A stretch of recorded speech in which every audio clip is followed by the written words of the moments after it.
Assalamualaikum warahmatullahi wabarakatuh. Okay. My name is Emma Fatimah binti Aminullah. I'm Atiqah binti Hadi.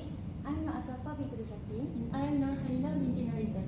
Today, our group will present about child sexual abuse. As we know, child sexual abuse news always appeared and have been heard via television, radio and social media such as internet, Facebook, Twitter and etc. But what is actually the meaning of child sexual abuse? Based on the Wikipedia, child sexual abuse or child molestation is a form of child abuse in which an adult or older adolescent use a child for sexual stimulation. Form of child sexual abuse include engaging in sexual activities with a child, indecent exposure, child grooming, or using a child to produce child pornography.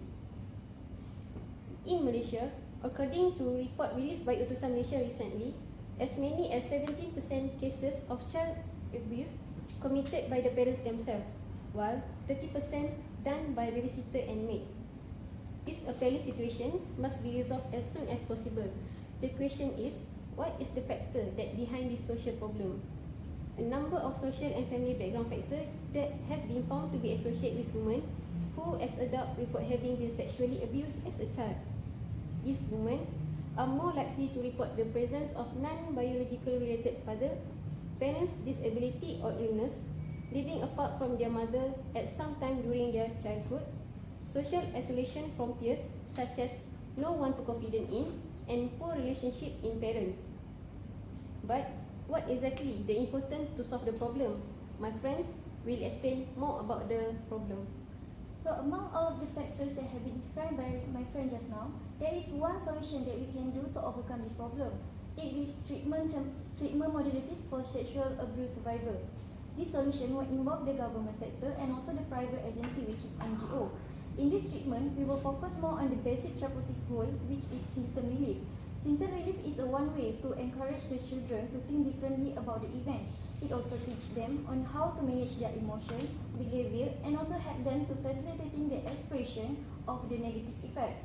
Other than that, this treatment also will provide emotional support, which is they need the most, and also can increase their self-esteem.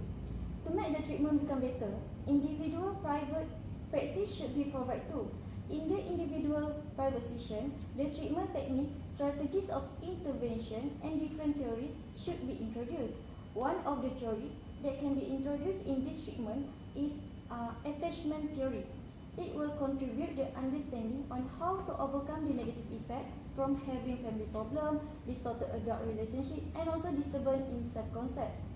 The second theory is developmental theory.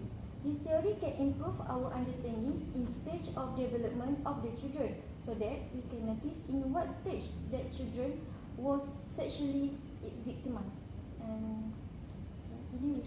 For the second solution is individual group therapy.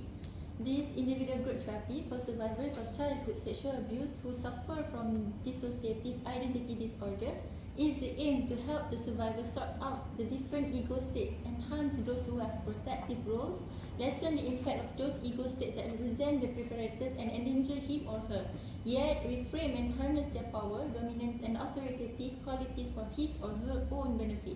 An additional goal, accomplished specifically through individual group therapy, is to reduce the child's sense of isolation or stigma through exposure to other victims of abuse. Group treatment for victims of child physical abuse can have positive effects but may also be associated with increased behavioral problems. Therefore, the therapy should be conscious and monitor group participants' behavior closely. The treatment approach should be appropriate to the age of the child. For example, a 4-year-old child should not be expected to come into a therapist or counselor's office, sit on a couch and recount the details of her abuse. So there are no clear guidelines regarding the length of treatment for abused or neglected child, although most studies of treatment effectiveness have examined short-term interventions. Clinical experience suggests that while some children can resolve their negative reaction to the abuse in a relatively brief period, 12 to 16 seasons, many will require more extended treatment. Typically, treatment length will be determined by the nature of the child's social, behavioral, or emotional difficulties. That is, the child who is experiencing a wide array of problems of a serious nature is likely to require more intensive treatment over a long period of time. So the objective of the final stage of treatment is to face the termination of treatment. This includes feelings concerning separation from internal objects that cease to exist, discussing the therapeutic process and its termination, and most importantly, focusing on present and future plans. Okay, for the third treatment is about survivor diagnosed with DID. The person who experienced DID is have the following symptoms such as desperation, sleep disorder, mood swing, phobia, and many others that may disrupt mental functioning. In this treatment, there are three phases such as reducing the endangering symptoms such as commit suicide and self-injury. The second phase is about victim memory, which facing pain and integration, which being able and ready to disrupt the traumatic memories. For the third phases is about focus on consolidation as well as is between the external and internal, which may lead to lessening use of dissociate mechanism. This treatment also leads some pro and contra, such as the creative art, which the victim can express their feeling. However, the treatment of the ID cannot be done if the person cannot give fully cooperation. So, as a conclusion, even though there's a lot of sexual abuse, there's quite rare about focusing more on treatment modalities. So, we provide 3 treatments that may lead to the most effective implementation. So that's all from us. Thank you. Thank you.